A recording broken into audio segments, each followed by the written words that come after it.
Every year, thousands of people attend Chandler's Ostrich Festival.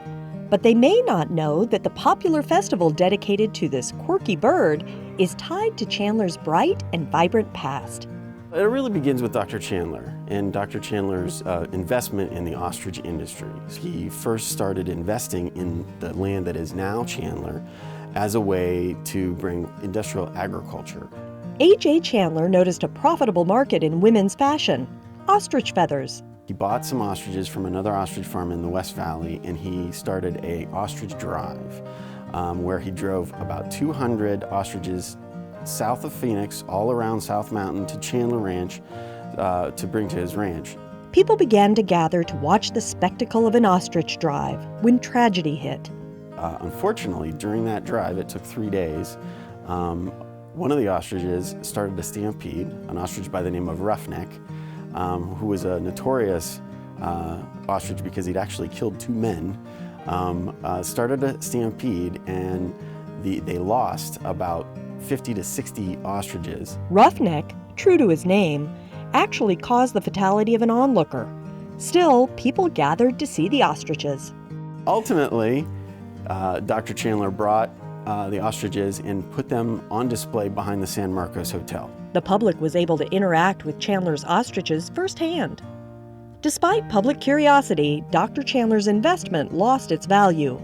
Ostriches' susceptibility to the Spanish flu and changing women's fashion were to blame.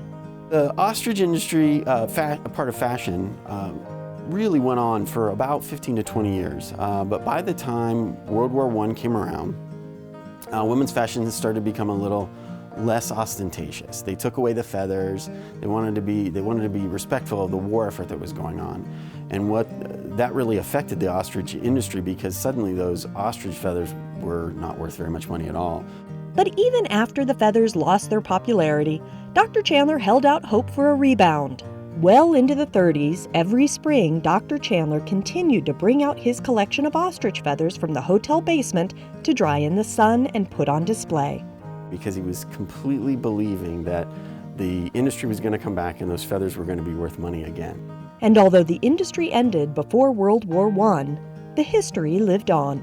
So in the mid-'80s, the city had different festivals, and they were looking for a name for the spring festival that would be unique and would give a unique sort of story and history to the community.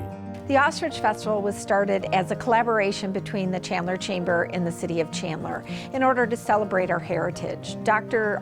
Chandler, our city's founder, was one of the largest ostrich farmers here back in the early 1900s, not only here in Arizona, but nationwide. As the festival grew, it was relocated to its current location at Tumbleweed Park. With nationwide recognition and appearances in productions such as Waiting to Exhale, a Snapple commercial, the Travel Channel, and more, the Ostrich Festival became one of the premier festivals in the country. You may be walking around businesses and see a decorated ostrich in a business.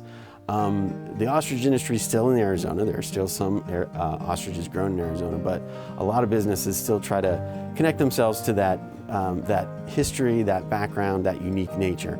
And it's our hometown event. It's our way to showcase what a great community Chandler is to live and work and play.